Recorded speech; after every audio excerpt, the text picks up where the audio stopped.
Imagine that you're a 2L, you're $100,000 in debt. You just signed a lease for your third year, and then your law school sends an email saying they're closing.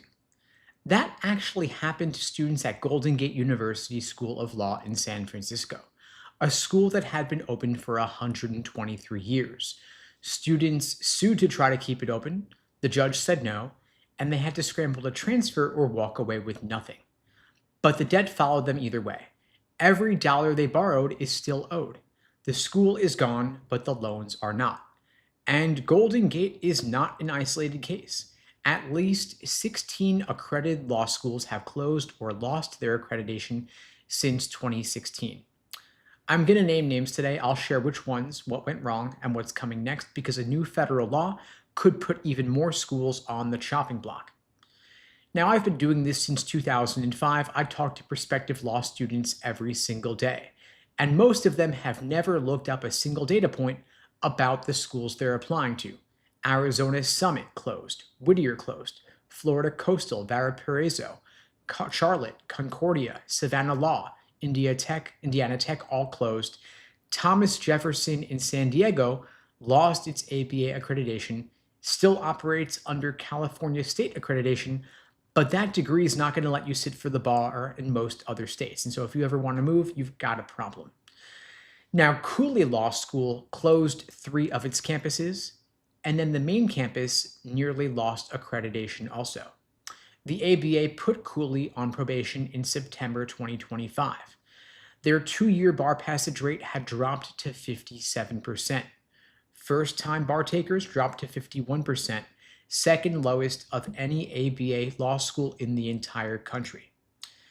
Now, they survived, barely. Their 2024 graduates eventually hit a 76.2% bar passage rate, just over the 75% minimum. So the ABA lifted the probation. But if you're a student at a school that's celebrating clearing the floor by 1.2 percentage points, you should probably be concerned. And the pattern at every one of these schools is identical. Enrollment starts slipping, bar passage rates drop, the school shrinks its class to try to boost the numbers. But smaller classes means less tuition revenue, and less revenue means fewer resources, fewer faculty, worse outcomes. It's a vicious cycle. And by the time the closure announcement comes, it's too late to do anything about it. Now, right now, multiple schools are on the ABA's public noncompliance list. You've got St. Thomas in Miami, University of New Hampshire, a lot of schools in Puerto Rico. All of this is published on the ABA Required Disclosures website.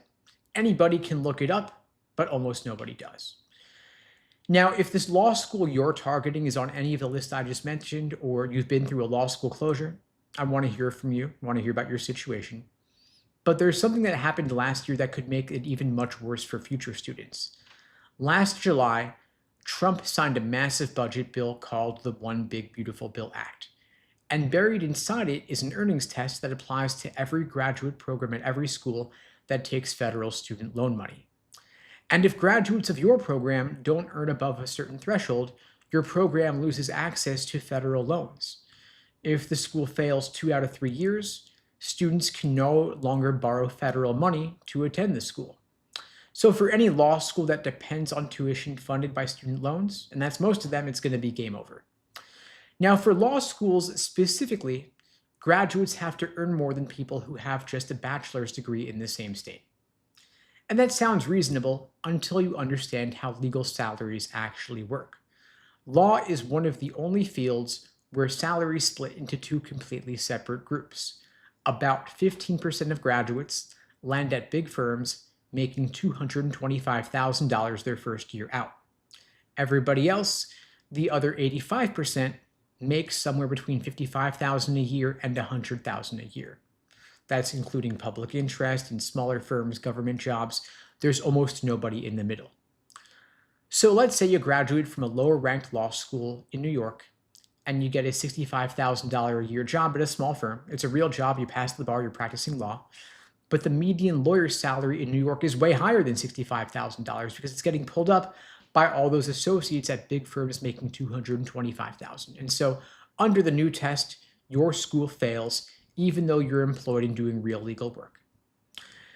Now, the Department of Ed still has to finalize the details. A lot depends on how they define same field of study. A narrow definition means only comparing to other lawyers, and roughly half of law schools could fail that test.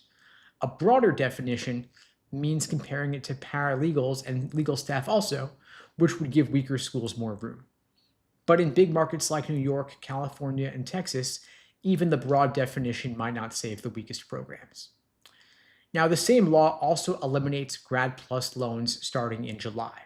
Students used to be able to borrow up to the full cost of attendance with no cap, but starting July 1st, just a couple of months, the new limit is $50,000 a year and $200,000 in total.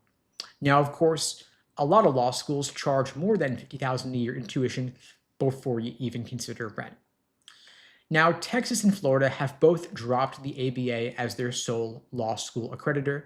Texas went first in January, Florida followed 9 days later, and the states of Ohio and Tennessee are both actively reviewing whether to do the same. Now, no law school in any of these states has actually left the ABA yet, and in Florida, if you graduate from a non-ABA accredited law school, you can only take the Florida bar, you can only practice law in Florida, while graduates from ABA accredited schools can practice anywhere. And so if you attend a school that drops its ABA accreditation, you are locking yourself into practicing in only one state. And of course, that decision has consequences throughout the entire rest of your career. You want to think about that now. And all of this is happening at the exact same time.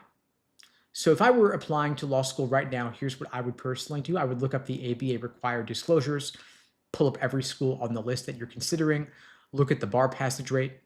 If it's below 80%, you want to take a closer look. If it's below 75%, that school is right at the accreditation floor. You want to think very seriously about whether you want to bet 3 years and 6 figures of tuition on a school operating at the edge. You also want to look at employment outcomes. You want to look at the percentage of graduates in full-time, long-term jobs requiring bar admission. If that number is below 50%, you want to think about what you're actually even paying for here. You also want to think about the institution itself. Is the law school part of a large university, or is it standing alone? Is the parent school financially healthy? Because the standalone law schools and the ones attached to small, struggling private school universities are the ones that end up closing. When money gets tight, the law school is the first to go. You also want to know the debt math before you sign anything.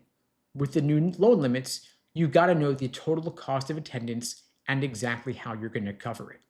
If a school's graduates earn $55,000 a year and you're borrowing $150,000 to attend, that's a pretty deep hole you may never climb out of. And of course, the single biggest lever you have in all of this is your LSAT score. The higher your score, the more options you have. You can get into a school with a 90+% bar passage rate instead of a school scraping by at 75%. You could get scholarship money that cuts your debt in half or more. You could end up at a university with a real endowment that's not going to be going anywhere.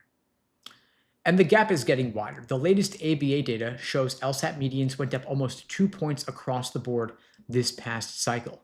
10 years ago, only 5 law schools had a median LSAT of 170 or above. Now it's 28 law schools with a median of 170 or above. So the top schools are pulling away, the bottom schools are closing, and the middle is getting squeezed. And your LSAT score will determine which side of that divide you end up on. Now, the schools that are closing are the ones with the bottom of the rankings with the worst bar passage rates and the least money in the bank.